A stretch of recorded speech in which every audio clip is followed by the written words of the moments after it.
Alrighty, looks like we've got some people rolling in.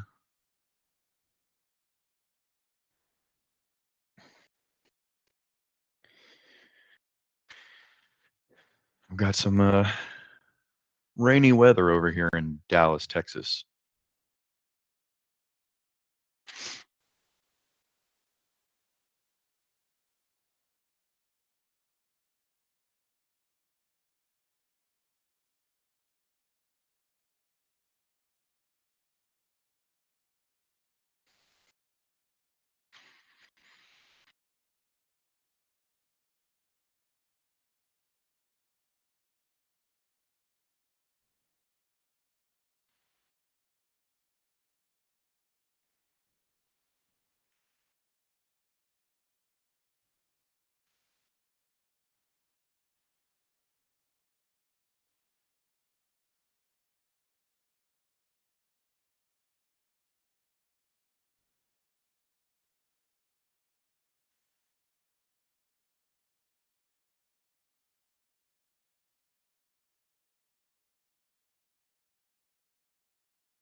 All right. So we have got some folks. It's time to start.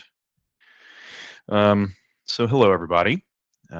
Thanks for attending our first webinar here, our first Algebrik webinar. We're looking to have these quarterly or monthly, sometimes more often, depending upon what we want to talk about or what might be going around.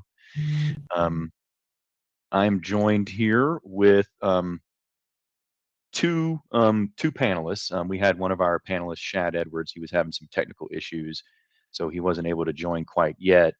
However, we are joined by David Libby, who's the CEO of Town and Country Federal Credit Union out of Maine. And then we have Leanne Hixson, who is the Chief Lending Officer for PFCU Credit Union out of Michigan.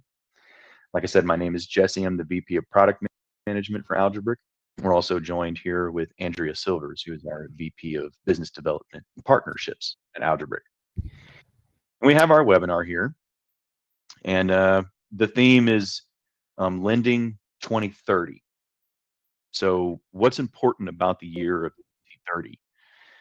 It's a pretty big year. In fact, it's one of the largest years in modern world history, if we want to sit and think about it. And I don't think that I'm being dramatic in saying it that way, just because in 2030, the youngest members of Gen Z will be turning 18 and entering the adult world, going to college, and needing to potentially borrow some money. Right after that, there's a cohort of a generational group, Generation Alpha, that will start becoming of age around that same time. What does that mean for us, credit union business? That means that we need to solve problems for kids that are playing Little League baseball right now. As we move along, and especially if we look at Generation Z and their lives, they have been exposed to digital first solutions almost their entire lives. Some of the older ones within Gen Z are 27 to 28 years old right now, and maybe they jumped on to social media a little later in life. I mean, I know I did. I started with social media when I was about 19 or so with Facebook whenever I was in college. Because at one point you had to be in college to get Facebook back in 2006. But Gen Z, they've had access to this a whole lot more. And then Generation Alpha, that's going to be a completely different game changing scenario because all they know is digital first technology. They have been living in the social media world their entire lives. They're used to things like DoorDash and streaming movies and all these types of things that have come on real recent, that are really popular now, but it's going to shape the way that the world goes overall. So, Andrea, would you like to introduce yourself to the group? That way we can become familiar with everybody and do some introductions of our panel as well. Sure. Good morning, everyone. I'm Andrea Silvers. I'm Vice President of Business Development and Partnerships here with Algebrik. We're super excited to do our very first webinar, one of many, hopefully. And please thank you to our panelists, David Libby and Leanne Hixson. We're super excited to have you guys join us today. We've got a lot of really great information today, kind of a lot of stuff that's very, very important, and a lot of things that are very particular to the credit union movement and the new generation of borrowers and credit union members coming up. So do we want to go ahead and get started, Jesse, or do we want to wait a few minutes? Well, no, I mean, we can get started, but maybe Leanne and David can introduce themselves to the group as well. Leanne, would you like to start? Absolutely. I'm Leanne Hixson. I'm from PFCU Credit Union in Michigan, and I'm very excited to be here. I think it's a great space for credit unions to share information. That's one great thing about the credit union industry, is that we are open and able to help and support each other. We're all looking to go towards the same movement. So I'm very happy to be here.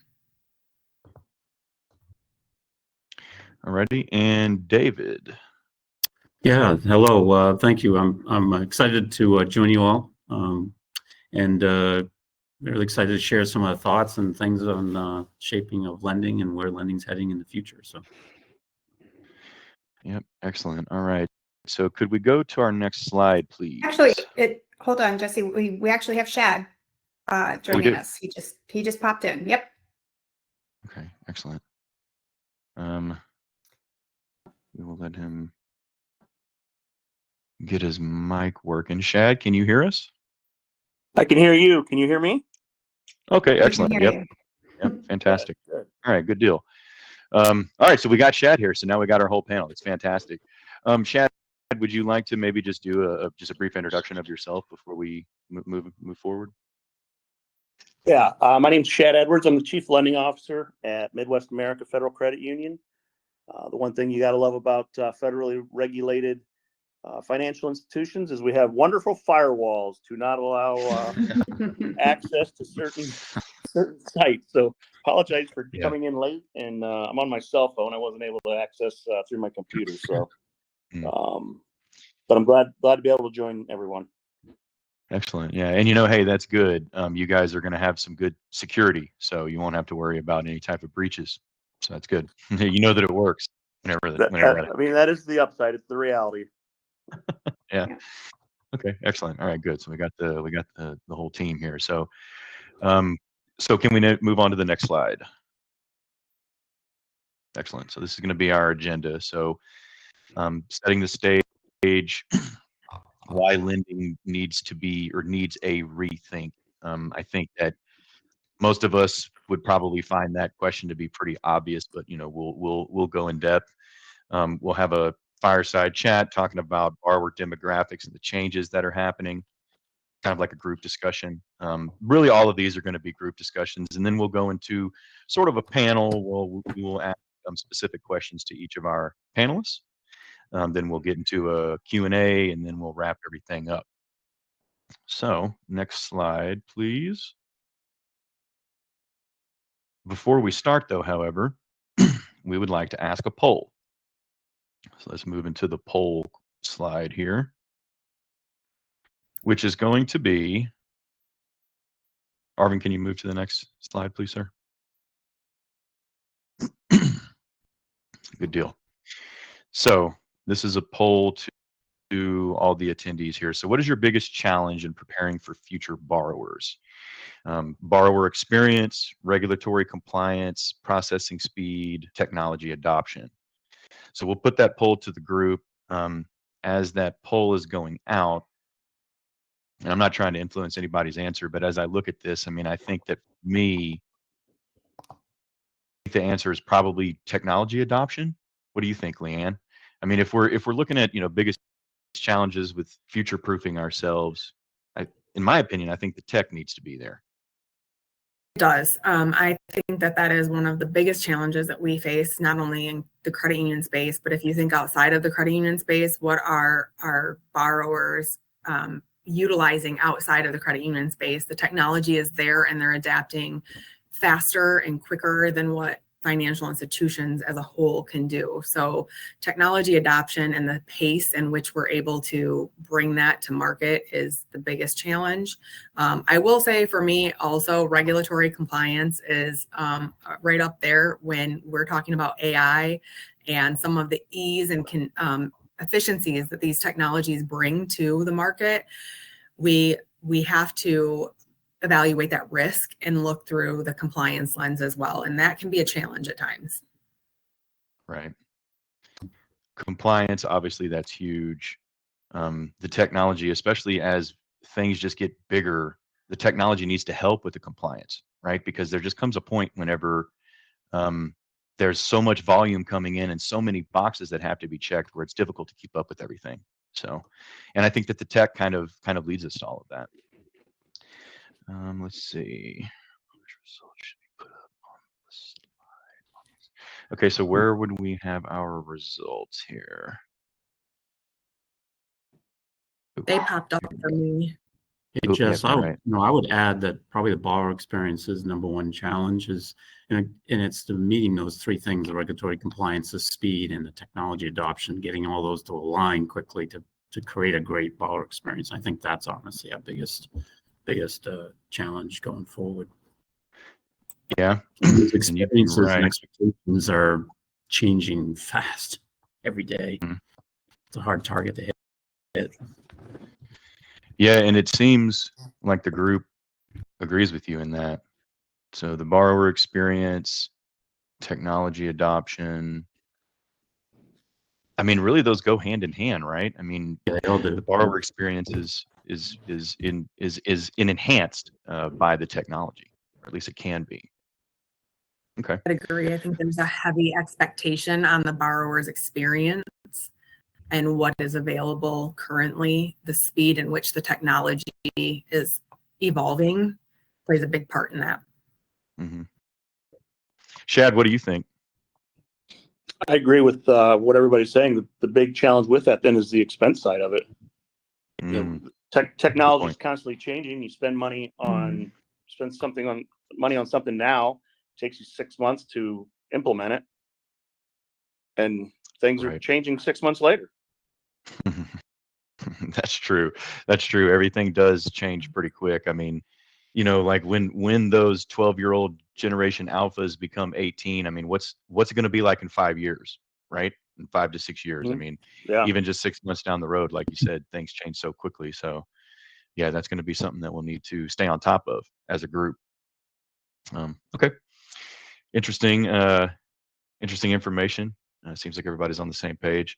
So let's go to the next slide here, and we will now move into a group discussion, which this is going to be sort of geared towards workflows. We did, sorry, Jesse, we did have one chat from Michael Barnhart. He is one of our advisory board members. He did say borrower expectations have continued to change from generation to generation.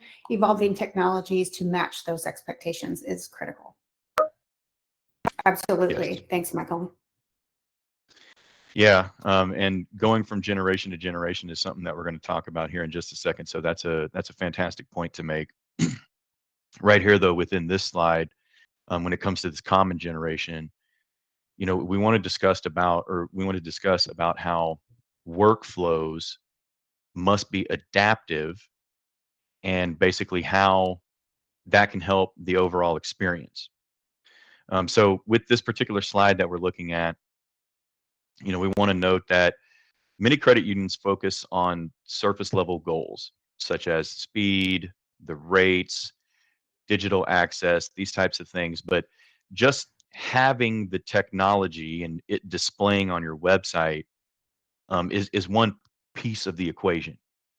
But the way that they interact with what is shown to them is most important. So if we're looking over here on the right side, we have our baseline requirements, which nowadays, of course, everybody wants fast approvals. They need mobile access, and they want transparent information. They want an easy way to get these applications submitted, right? But to take that further, if we're looking at this bottom group of things like guided lender journeys and an omni-channel continuous approach, adaptive intelligence, value aligned lending, control and flexibility, things like self-service. These are things that are becoming much more popular because of, for lack of a better word, the current shape of lending, let's say. So if somebody has an online flow and an excellent member comes in with a very high credit score, good pay history with the credit union, they've just been around for a while, within the lending workflows that they are interacting with, for that member, do you really need to get a pay stub? Do you really need to get certain pieces of information that you might be getting from a brand new member? Maybe not. So looking at these workflows and the way that people will interact with it, I think is becoming more and more popular. And Gen Z has confirmed this, where if there's an application that takes too long to submit, they will drop off. It's very similar to social media that they deal with. So basically, if they're on social media, they're watching a reel or they're doing something that only takes a max of 2 minutes of their time. So that sort of becomes the expectation when it comes to everything else. Sometimes you hear things like the Amazon effect. That's basically getting immediate gratification of saying that whatever it is that I just purchased, I know that I'm going to get it today or tomorrow, or some sort of confirmation that comes. So I think that this is extremely important, and that plays into the omni-channel continuity part of this as well. True end to end. So how can we get somebody from origination all the way to funding all at the same time? Adaptive intelligence. I mean those things, just AI in general, right? We can maybe use that here. That's helping with automation. It's helping even calculate income. It's helping take away repetitive tasks that in the realm of a loan officer, especially a consumer loan officer, repetitive tasks can take up almost 40% of your week. So if you're looking at 40% of a 5-day work week, that's almost 2 entire days. So the intelligence can help relieve some of that stress. Values aligned lending, control and flexibility. These are all very similar in the sense that our younger generations, they align their values with the credit union industry. What I mean by that is they value community. They value things like farm to table, right? You see that at every restaurant that you go to nowadays. You always want some sort of non-GMO type thing. All these things have become more popular because it's young people that spur these types of changes, and they're the ones that move our society along. I mean, this has kind of always been happening. It's a cyclical thing. And they have the same values as a credit union, but they just don't know about the credit unions. They know about SoFi. They know about American Express and Capital One. And then with control and flexibility, they want to be able to move through something quickly. They want to be able to make choices. They want to be able to look at a list of things that they can choose from and add that into their loan. So they're picky. They want to move quickly. And they love the credit union business. So I think that these workflows and the way that they interact with the UI of any product that comes from a credit union is important. So with that being said, would anybody on our panel, do you guys have anything that you would like to add in terms of the impact of these workflows and how that could influence your members at your credit union? I think the impact is where we're at now. Looking back, for example, baseline like mobile access for our credit union, for example, 5-7 years ago, that was our strategic plan, was to take the mobile approach to every technology that we had, whether that was home banking, online applications, account opening, you name it. We wanted to have a mobile experience for our members. And that was our target. And that's not enough anymore. That's just a given, right? So now we have to look at what other things can we help to impact that experience for the borrowers and help elevate the credit union space, and so that those borrowers aren't going elsewhere outside of the credit union industry.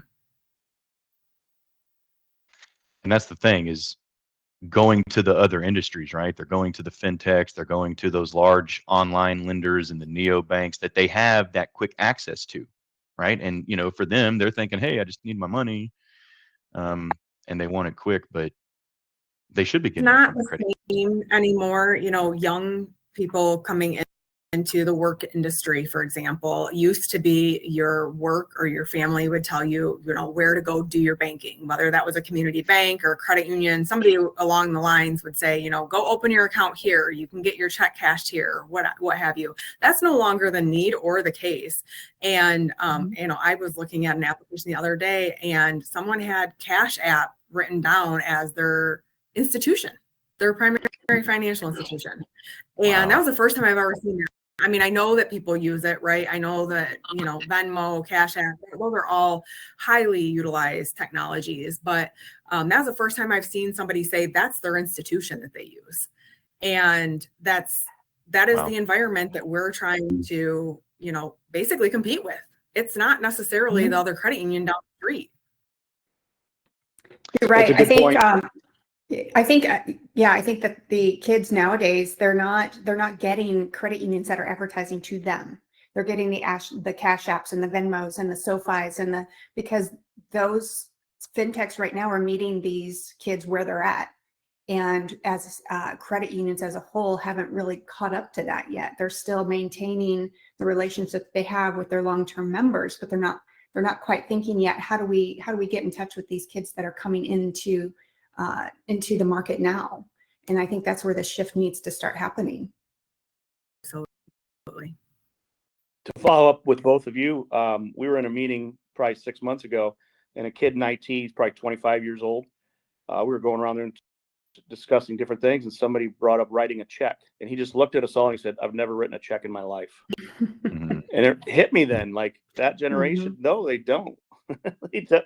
He never has. So Yeah, we got to figure out how to meet those needs. that's true. All right. So within this and so the workflows, they lead into the generational change or the shift, right? Let's go to the next slide, please. So as we move from one generation to another, obviously they can learn some things from their parents, right? Like I'm a millennial, my mom is a baby boomer. Baby boomers are known for being extremely brand loyal. And that was sort of taught to me. But then as I grew up and I started to find providers that I liked, then that brand loyalty kind of starts to dissolve itself, at least until one brand gives you something that is worth sticking to or worth clinging on to, at least as a consumer. That's just my opinion. So as we look at evolving borrower demographics and expectations, especially as it pertains to Gen Z. So, and some of these statistics are pretty eye-opening in my opinion. So 79% of Gen Z prefer managing their finances on a mobile app. That's a pretty overwhelming majority, but that also sort of plays into just the nature of being a digital native and going with an app first or being on Instagram all the time, because you don't really see anybody on Instagram on their computer unless like they're my mom or my aunt. But then usually people are going to be scrolling through it on their phone, right? So they become much more used to their mobile access to everything. 44% of Gen Z, so that's basically half, will switch providers if the loan process takes longer than one business day. And this is true. I know this. And this is also true for other generations too. I mean, if somebody wants their loan now, they're not going to wait, right? So we need to be able to get those approvals to them quickly. And automated approval or a business rules engine or a decision engine, whatever you want to call it, is extremely important when it comes to this. And then 35%, which is a high amount. And I mean, this is them telling us that they feel as if we as financial providers don't understand their needs. So if an entire generation of people is telling us this, and 35% of them feel that way, then maybe we need to figure out how to meet them where they are, like Andrea said earlier. My grandfather was born in 1932. He's part of the silent generation. His banking and his banking habits are based off of primarily what type of free hat that he'll get upon account opening, or like a desk calendar or something like that. He writes checks exclusively. He doesn't know anything about computers. He doesn't care about a UI or anything, right? He just knows that a computer can break, and that's about it. You move to my mom, like I said, is a baby boomer. She was born in 1961. She's a workaholic. She's brand aware. She's been around for a long time. She understands that she could change, but what she has now with her credit union, her electricity, her water, all of it works. So if it works fine and she's okay with the price, then what's the point of changing? It's too much trouble, is what she always likes to say. I have a cousin. He's my cousin / godfather. He's 16 years older than me. He was born in 1971. He's part of Generation X. So with him, and when Generation X came around, also coincided with a very large uptick in technology, computer technology. So Gen X, they're tech savvy, they're pragmatic, and they value a work-life balance. My cousin graduated in the late 80s. He was blasting Metallica back then and going to branch locations to get anything done up until the internet got big. And when the internet got big, he decided, hey, let's go with home banking, and we're not going to turn around, right?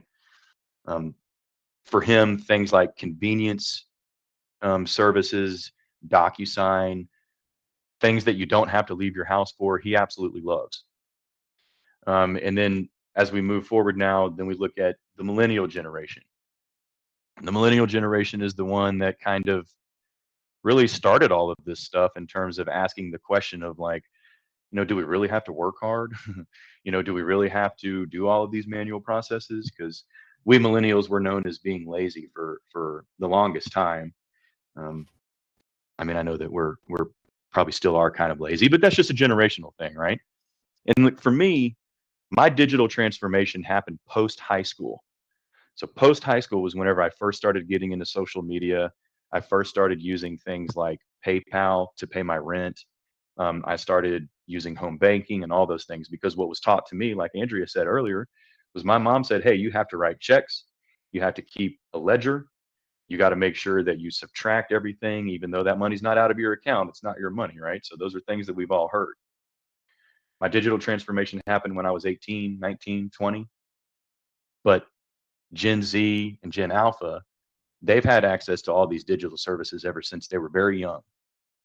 With me, every time that I've got something wrong with my phone and I can't figure out, I literally call my niece because, they just live in working the settings of the phone to make it function a certain way that they want. So those younger generations are a whole lot further ahead compared to us when it comes to everything digital, and their expectations are not going to change.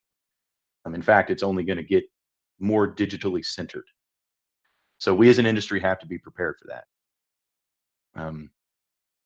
David, did you have anything that you want to add on this particular part as it pertains to these new generations compared to the older ones? Anything that you've noticed? I think for one thing I always like to start with, though, maybe I'm more sensitive now as I've gotten older within the generations, right? But is the fact that I think every generation wants the same thing, right? Fundamentally, they have their basic Maslow's hierarchy of needs, right? That we have to meet to get through life every day. There's our desires of living through our life stages of growing a family or taking care of our family, growing friendships and relationships, all of that stuff. And then any other dreams that we wish to attain based on our socioeconomic levels, I think we go after, right, as humans.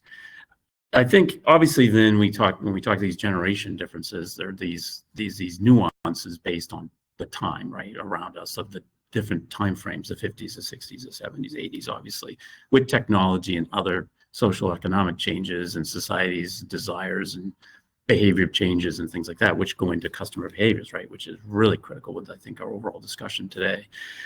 So I think you're correct. All these different generations of things that they've gone through. But again, I think you always have to go back to the fundamentals of that. We all have these basic desires and needs and dreams that we want to meet. And I think credit unions have always focused on that, people helping people and trying to move that forward. And with technology has come into play and some of these social economic changes in society, I think we've tried to, adjust and meet those. And the technology is a tool for us to use to basically enhance an experience. But I think when we talked about lending a while ago, the early time of lending for me, I'm 41 years in the industry now. I was 2 years old, just joke. The fact is, there was a basic little card, and you wanted to borrow $1,500 to buy a washing machine because you couldn't get one from a bank or any other creditor at the time. Maybe it was $500 actually back then in the 80s. And, your payment was $25 a month for whatever number of months, and the interest showed, and that was it. There was no truth in lending. There was no debt to income ratios. There was no credit report pulled. It was character and some of the other factors that we looked at the time. Obviously, all those things are in play to risk management of lending and manage risk, and then all the compliance rules have been added to protect the consumer. But that, to me, is all noise. It's, finding the right lending system that can take care of all that noise and take care of all those things in the background so the staff can spend the time back when I first started having quality discussions with a member, because you didn't have to worry about collecting all that stuff. We didn't necessarily always collect, income information, like some kind of proof of income, right? You could kind of know based on what they were in a job and based on their character in the family and other stuff in the community to evaluate credit. And we didn't have credit issues back then. So I get it, today's a new world and all those things have developed over the last 40 years, evolved. And so we have to have those things. But I think the tools of technology is to make that as noiseless as possible and have us get back to a point where we can sit and have these really engaging conversations with people, especially now with AI and having a tool potentially to help facilitate the conversation between two people and create summaries, if you will, afterwards, to then help us understand where someone wants to go long-term over the next 10, 20 years. Because now credit unions, we always very loyal members were once they experience a credit union. Banks were always like a 5 or 7 year customer retention window. Now that's like 15 to 20. Now it's lifetime. If in order to be a profitable member, you need to have someone here way more than 20 years. It's got to be a lifetime. So I think we have to understand what that lifetime is and all those desires and find a way to engage with that and discover it and build the services and products we need to meet those needs. So a long-winded answer there, but hopefully there's some stimulation of thoughts. Yeah, no, it's very true. Also, were you the best 2-year-old loan officer that there ever was? I think so. Yeah. Well, and it's like your what you gave just now reminds me of something that you and I spoke about in the past, which was, if you can get a piece of technology that helps your credit union or helps the member service officer or whoever it is that's interacting with the member, it takes things off of their plate so they can actually provide that member service, right? So that's something that they don't get from the banks. That's something that the credit union business still is very, very good at, which is having those relationships. And I think that gives them the ability to do that. And that's something that they don't get from SoFi or from. They're not going to get from Cash App either, or Chime. Correct. Yeah, they're definitely not going to get it from Cash App. That's for sure. Yeah. Yeah. Whenever you said that, Leanne, I thought that was pretty interesting, just because, thinking that Cash App is, your bank, and that's just because that's what they interacted with whenever it came to money. So they just sort of associate it that way, It's easy. Yeah, I mean, honestly, we're all from a financial background, right? So we see these other technologies, we know they exist, but that's not our primary financial institution or our primary way of doing transactions. And there are several younger generation that is what they use today. And to your point, Jesse, you learned from your mom, who learned from her parents and how they handled finances. What are the younger generations learning from those people who are just using the Venmos, the Cash App, and so forth? If we don't capture some of that now, we will be obsolete when the next generation and then the next generation come to market. So we have to make sure that we're keeping up with those technologies and still keeping true to building the relationships and, our core principles as a credit union. Yeah. Yeah. Shad, what about at Midwest America? You got anything going over there? Whenever it comes to the newer generations of folks. We've got a fun app that it's called Zoho. I'm not sure if others are familiar with that, but it's a financial literacy app, and you earn like coins, I think, or something. And the more courses you take, the more you earn, and you can win prizes from it. So it's taken off actually better than I thought it would. Okay, so that's like for borrowers like teens or something, or It's geared more towards the younger generation, and it's just all kinds of financial literacy. It's simple as a checking account to drawing up a budget. You think anything financial literacy stuff that we should probably be teaching in schools, but we all know we're not. And so, and because it's on an app and it can be played kind of as a game, it's taken off pretty well. How are you marketing that to your members? Reader boards is the main place I see it. I've heard a couple commercials with it, but yeah, reader boards is the big way. I mean, we'll do emails as well. So we're trying to use it to bring in new members. So that's why I say reader boards and some more outside. We're trying to bring in the new members. It's an attempt to attract that younger generation. Very nice. There is a question in the chat, and if you don't mind, I can answer this if you'd like. Yeah. To Jason, or to everybody really, we have a Q&A at the end, but he's asked a couple times. So yeah, let's definitely get there, because digital account opening is obviously extremely important. Leanne, you have some info on that? So, back in 2022, we launched a digital account opening that is mobile. So it's the same approach on a phone as your laptop, and so desktop computer, so forth. I do think it is a challenge for credit unions, and part of the reason I say this is there are technologies that are continuing to hit the market that we have to keep up with from a risk perspective. When we first launched this, we had so many fraud applications, and when I mean so many, I mean over 50% of our applications that were coming in daily were fraud. The minute that we had one that passed through all of the green, because we wanted these applications to be simplified. So, the idea is that it's taking about 2 minutes to fill out the application and come through, and we had auto decisioning in place, all of the things. We did have some fraud detection in there as well, and they found ways around that. And the minute that one did, it was just one application after another. So we actually ended up, for PFCU, we ended up turning off our auto decisioning on this. We still have it, but we've turned it off because of the amount of fraud that we were experiencing.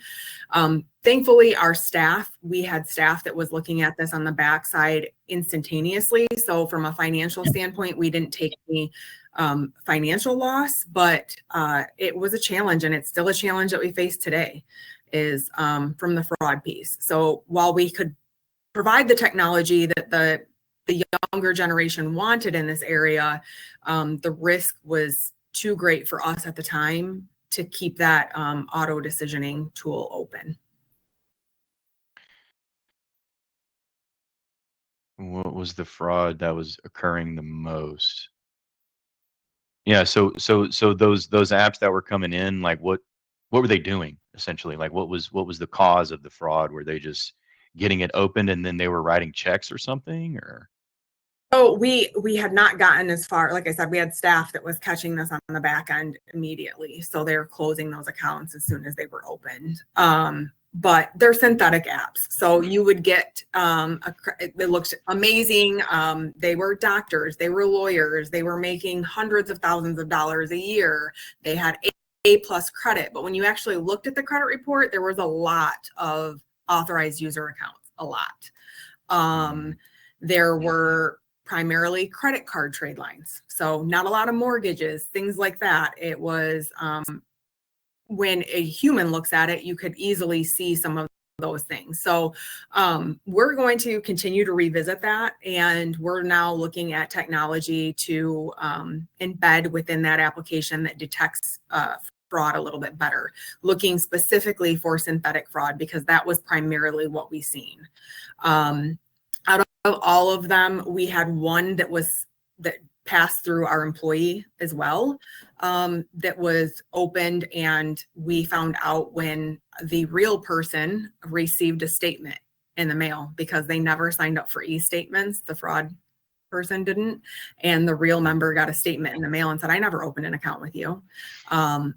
Thankfully, there was not a loss on that account, but we've had one out of all of that. So we kept the auto decisioning on for about a year, but it was a lot of legwork for our staff to work those fraudulent accounts. So for us, lesson learned is synthetic fraud is very real, and those applications, when you're looking from a ease and convenience, it's very important to have a relationship with a vendor that can support that.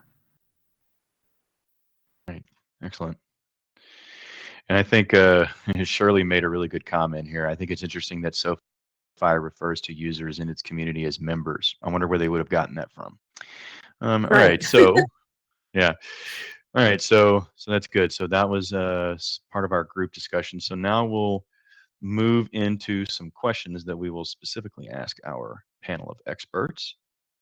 So let's go to the next slide, please. And this first one here is going to be for David Libby. So David, what key differences do you see in how younger generations approach borrowing compared to previous generations? Yeah, thanks, Jess. I think a few things we touched on, but I'll reiterate quick on the Gen Z, obviously 13 to 28-year-olds. And as you mentioned, all digital native, right? I mean, my sons are 21 and 26.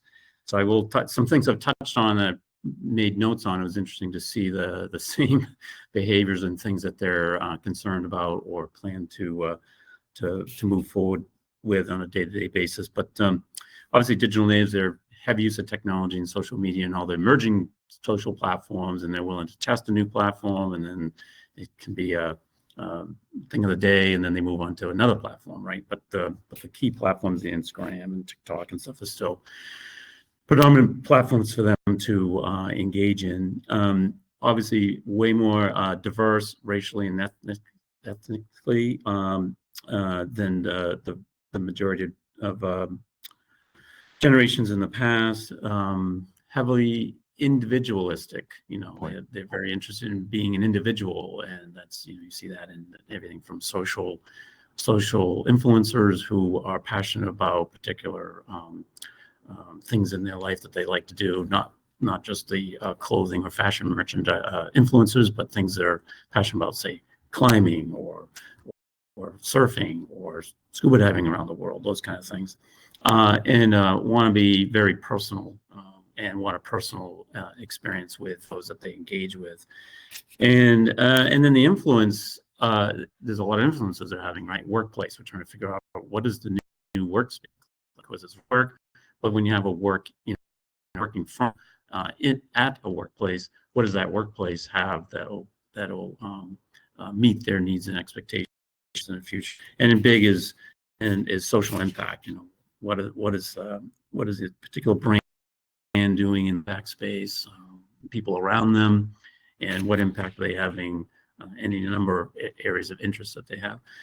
When we get into the borrowing side, there's some major differences that are, to me, a little concerning that is heading at us, and as credit unions to try to figure out, their attitudes on is huge on financial responsibility. They've seen since 2008 and some other timelines, some impact of people experiencing some financial difficulties, parents and others around them, right? Long-term planning seems to be huge. My oldest, right away, had to get the Roth IRA started, and others, and they all the same age group. They all talking about that. They're all concerned about their long-term retirement, which is far different, I think, than previous generations. We at least that early in time, and it's driven by the fact that they see housing costs as just skyrocketed, and the concern, like, what in rent, for that matter, any place that they're going to live, whether they own a home or rent, is, it's exceeding some places 50% of income. That is incredibly concerning, right? And they're all worried about that. Where am I going to live? they they appear to be, studies are showing, debt averse and very cautious on taking on any kind of debt. Of course, they're new because it's what, a borrowing age right now. They're roughly what, 21 to 28 range. 1 to 28, yeah, somewhere in Yeah, there. 21 for credit cards, 18, a little younger for some other stuff like a personal loan, right?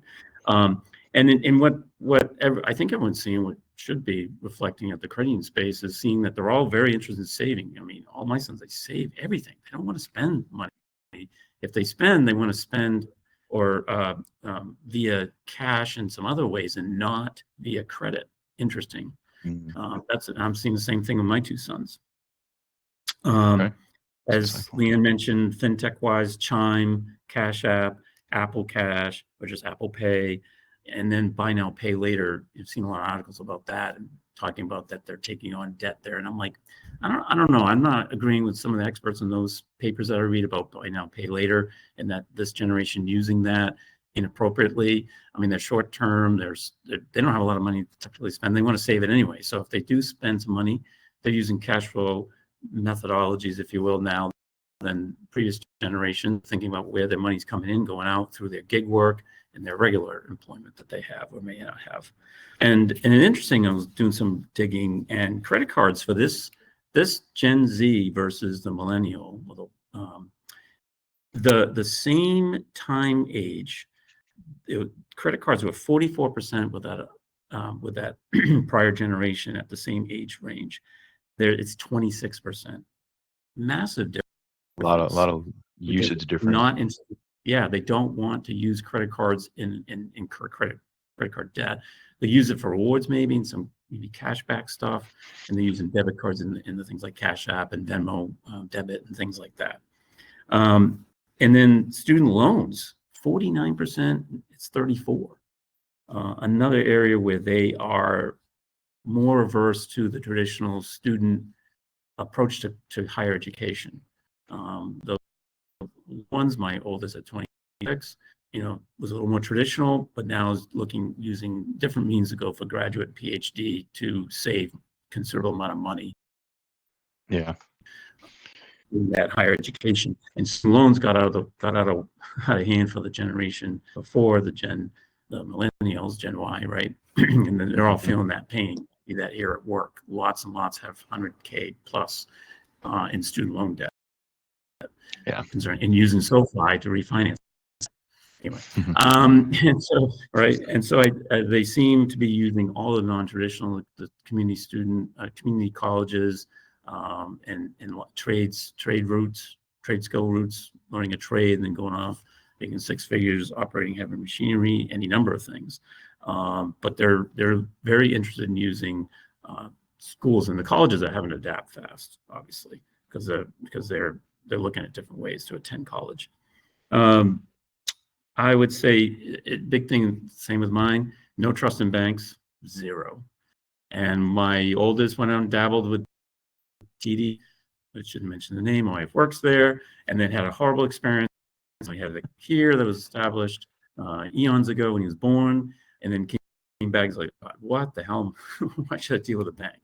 And so a few other experiences with my other younger son and friends. So, but many of them don't have a credit union. They don't have a credit union account, even though maybe their parents have credit unions, are credit union members. So I think that's a huge opportunity to engage our credit union members who have children and try to figure out why they're not bringing their children to us and right away. But again, they don't trust banks. I think we come across as a very trustworthy type of model that we can enhance. We're not even taking full advantage of the credit union model, in my opinion. Something I like to change, but I think there's a huge opportunity there. That's all I think I have to mention regarding this approach to borrowing. Excellent. That is a very good answer. All of which was true, very comprehensive, and it describes the Gen Z people very well, because everything that you said is exactly the same impression that I have, like with my nieces and stuff like that too. So, so next question, can we move on to the next slide, please? This next one will be for Leanne. Leanne, what are the biggest challenges credit unions face in meeting these new digital first expectations?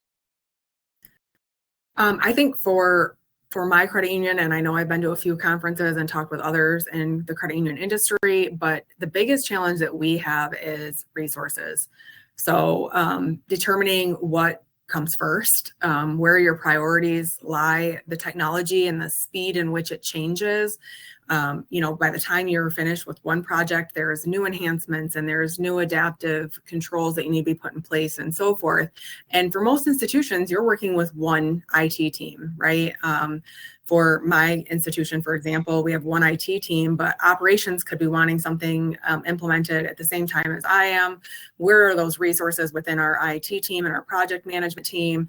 And, making sure that we're balancing that along with budget restraints. That's another one. Where do you spend your budget? What are you going to maximize the most for your members by spending the money on whatever the technology is at that time? Okay. All right. PFCU, I will say, one thing we've done, I just want to mention this, is we have focused on building a roadmap. So every year we look at that, and then individually in different areas, department-wise, we look at what our objectives are. That's a good approach to that. So basically you just kind of build it and then just kind of see where you are as the year goes by. Is that a good accurate? Every 3 months we reevaluate. We look at that roadmap. We look at our resource calendar and where are we at with these? Are we falling in line, out of line? Does this project run over? This one completed sooner than later? For myself, I look at things and enhancements that I can do solely on my lending team. Those are much easier for us to work with. You still have to balance that budget, but those are easier than an enterprise type project for sure. Okay. Let me just make a note of that. All right. So now we'll go to the next slide and we will ask Shad. What role does transparency and real-time communication play in earning trust of younger borrowers that Midwest America employs? So what I look at, it's not.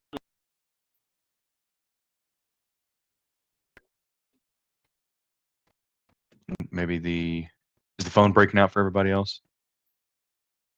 Okay. Yeah. Okay. All right. So maybe his connection was not working, unfortunately.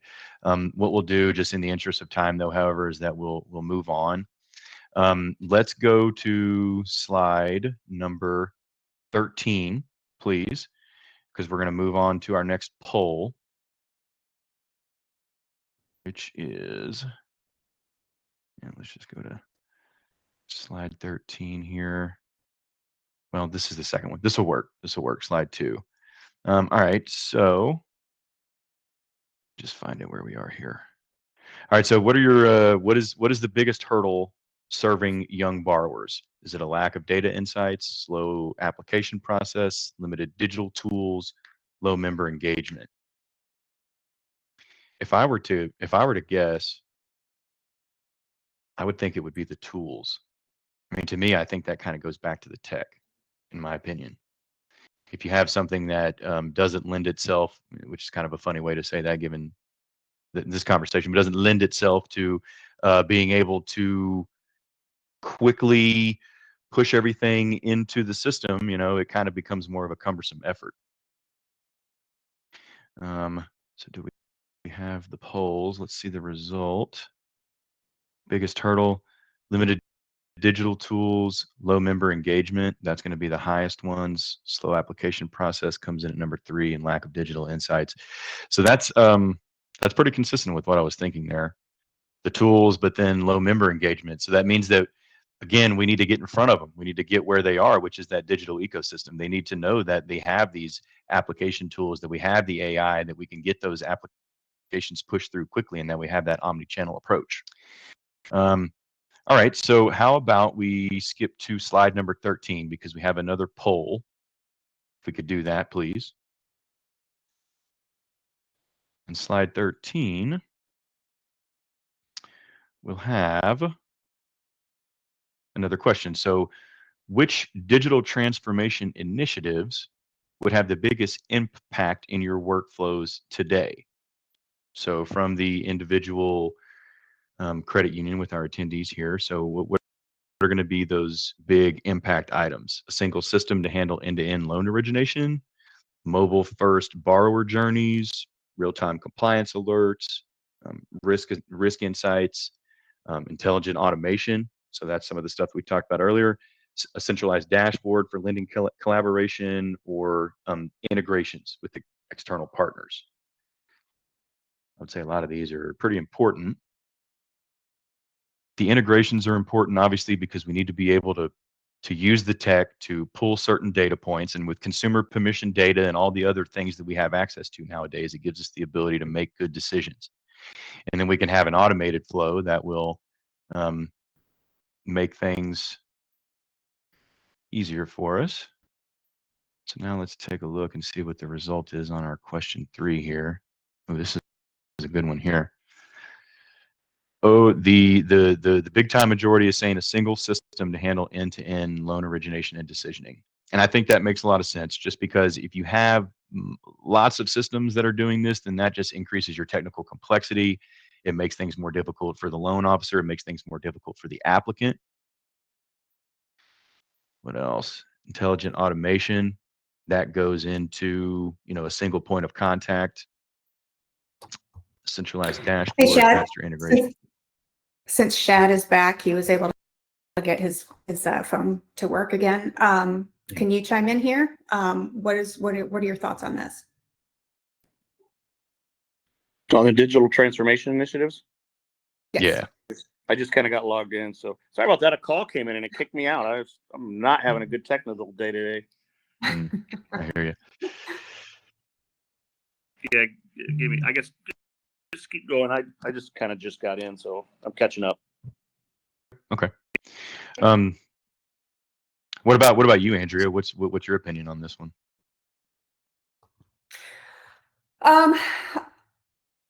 I think I have to agree. Number A seems to be the highest percentage so far, a single system to handle end-to-end loan origination and decisioning. I think that's extremely important. I think it helps to have all of the technology in one end-to-end system. I think for both, not only the member, but for the loan officer as well, switching back and forth between systems. I mean, that cuts away from the time it takes to process the loan and get the decision back to the member in a timely fashion. And we all know that this younger generation of members waiting for you, they want their decision now. So I think the single system handling end-to-end origination and decisioning is a huge help to get that done. Excellent. Yeah, and it sounds simplistic to say that the decision is the most important part of the loan application, but it is.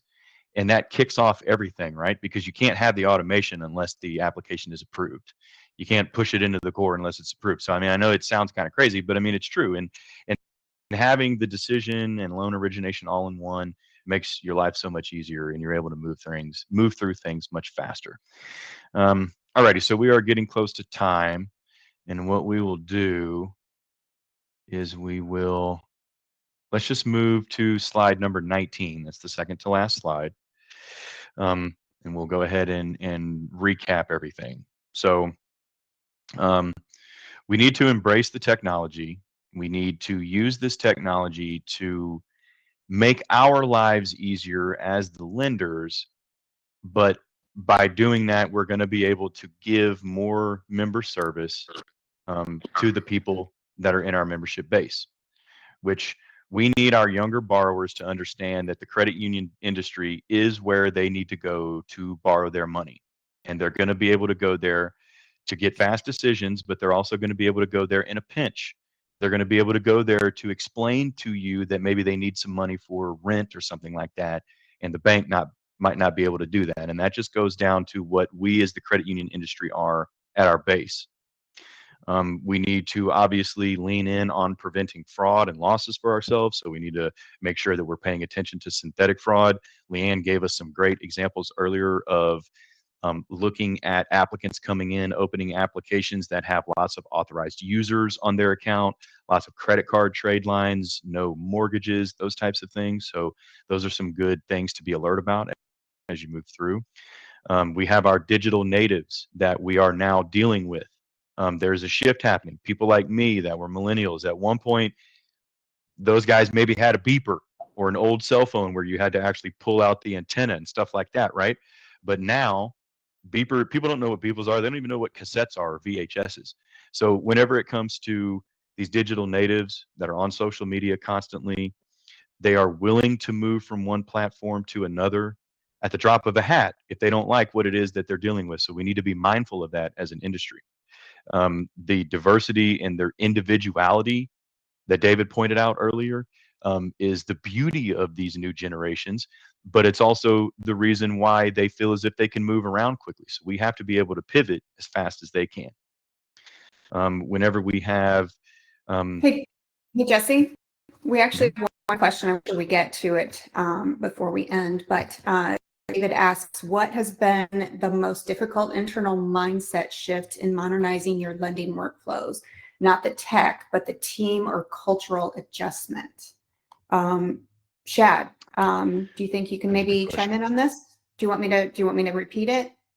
Yeah, go ahead and repeat. I think I have the answer, but go ahead and repeat it. What has been the most difficult internal mindset shift in modernizing your lending workflows? Not the tech, but the team or cultural adjustment. I think the team and cultural adjustment goes back to Jesse. You were talking the Gen Zs and work effort, the work ethic. You know, there's a group here that's push, and the team's just not always really incentivized to do so.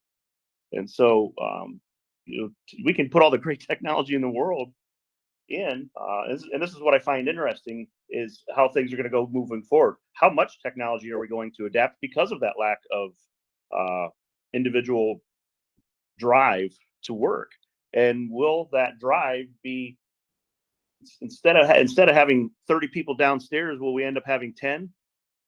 And some of those individuals would be working for these companies that are driving the technology. I mean, that's the shift that I find interesting to see play out over the next 5 years. That has already played out somewhat. yeah, and I think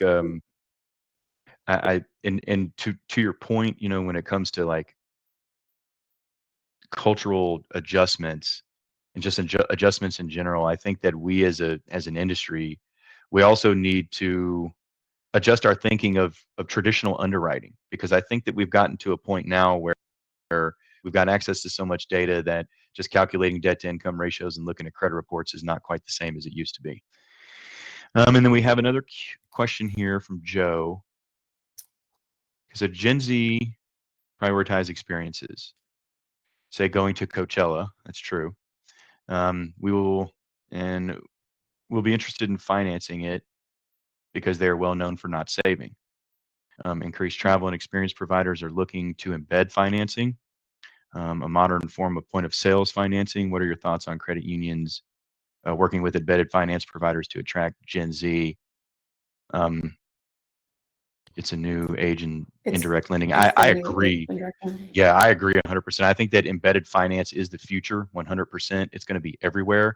I mean, I think embedded finance should be even on Walmart's website, and we as the credit union industry need to get in on that. Same thing with Lowe's and Home Depot. If there's somebody that needs to buy some wood to build a deck and he needs a loan, he should be able to get that from the Lowe's website, right? As opposed to maybe just going directly to the credit union. So there's so many things when it comes to embedded finance, which is kind of bringing the indirect feel to everybody.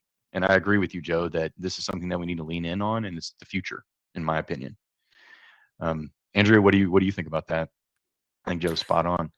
I think it's a great idea. And you're absolutely correct, Joe. I think, Gen Z does prioritize experiences. And Coachella, I mean, although that's kind of typically something that all the rich kids are doing, but other kids want to be able to go to Coachella and they're not saving to go there. So I think finding a way to maybe help them, be able to go and maybe lend the money to do that, I think is a great idea. And you're absolutely correct. You see a lot of Gen Zs actually taking a break in between college, maybe from their sophomore and junior years, to do a year abroad or to travel or whatever. And I think that this would be a help them do that, finding some type of financing for that while they're able to get that experience before they enter the workforce. Yep. Alrighty, so we are past our time. I want to say a big thank you to everybody that attended. Also, thank you to our panelists for helping provide these insights to everybody. I had a great time. Tomorrow, we're going to be sending out something to everybody with our Lending 2030 toolkit. It's going to have an AI adoption calculator, some workflow checklists, 5 moves for modern lending, a couple of other things. We're going to show you some of the results of our polls and all that good stuff. So be on the lookout for that. Also, we ask that you attend our future webinars as well. Like we said, we're going to try to do these monthly or quarterly. So we want to be able to see you guys on a recurring basis. So drop in whenever we have another one. You can also always just send me or Andrea direct emails or anything like that if you have any questions to, about what's going on with Algebrik and things that we've noticed in the industry as we move along and as we talk to some of the people in the business. So thank you all for attending. I appreciate you and have a wonderful rest of your day. Thank you. Thank you.